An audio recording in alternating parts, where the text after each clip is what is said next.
So today we wanted to take a look at two versions of the SKX, the J and the K. So, what is the difference between the SKXK and the SKXJ?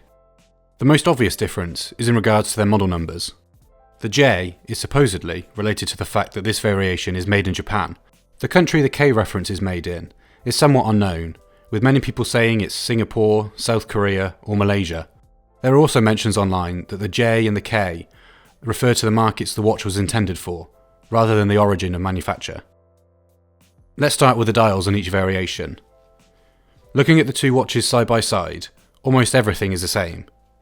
There is no difference between the handset, indices, seconds track or day-date function. The first real noticeable difference between the two is the additional text on the SKXJ version. Diver's 200M in burnt orange remains, but now the addition of 21 jewels appears just below that.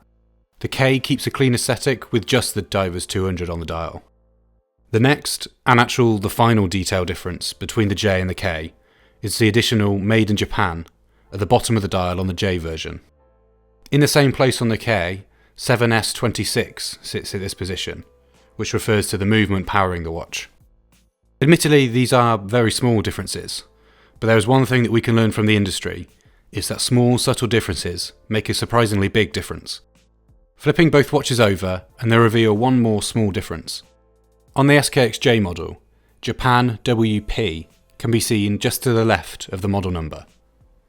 On the K model, only WP appears. Another small difference, but a difference nevertheless, is looking more and more that potentially Japan and J is referring to where it's made, rather than the rumours of it referring to the market the watch was intended for. In terms of visible details, straight away, that's it for the watches. There is one other difference myself and a few of the members of the team picked up on when we compared the two watches. After close examination of both watches, it looks like the finishing on the SKXJ model we have here seems to be a little sharper. Naturally, these two models are extremely similar. In some circles, people regard the J model as being a little bit more desirable. We've talked about this on the online magazine before. Seiko is very well known for keeping the good stuff to themselves. Japanese domestic models are almost a completely different subcategory and culture in itself. Increased quality of finishing, movements used, and more interesting models live most of their life in Japan. Obviously, with the growth of the internet, many dealers have popped up, which is why it's possible to get these JDM models quite easily now. You could say the secret is out for Seiko, and collectors across the world are all enjoying these Japan-only models.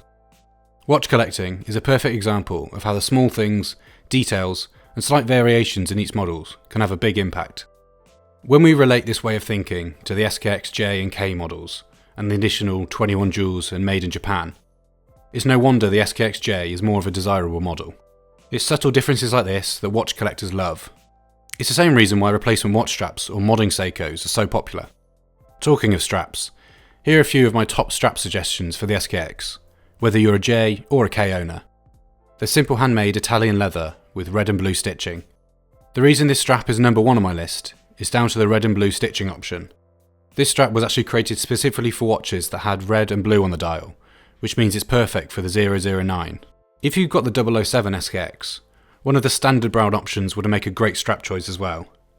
The reddish, chocolate or light brown would be my suggestions. Next up are vintage Highley in dusty black. This strap is another solid leather option with the added benefit of soft padding around the top of the strap, making for an extremely comfortable fit. This strap works best on watches that are a little thicker than others, which means it naturally lends itself to divers. Finally, if you've picked up an SKX on the standard Jubilee it's available on, we have a little upgrade for you. Our Beads of Rice bracelet is a style made popular by diving watches dating back, commonly to the 60s. Since then it has seen continued popularity, and in recent years has become even more popular. The main selling point of this strap is that you can get it with our curved ends, which is designed to fit the SKX case perfectly. So, which one would I go for if I was in the market for an SKX? Personally, I think it'd be the J version. It has all the benefits of the popular standard SKX, but with some nice little nuances which sets it apart. However, the K is very obtainable, and realistically, there are such minimal differences between them, you're likely to be the only one who ever notices which version you have. We'd love to hear from you about this. Which model do you have? Do you think there's a notable difference? Let us know in the comments below. As we're talking about Seikos, it's worth checking out the WatchGecko site for a selection of hand-picked models available now. Stay tuned to the channel for new videos, new series, and more coverage in the coming weeks.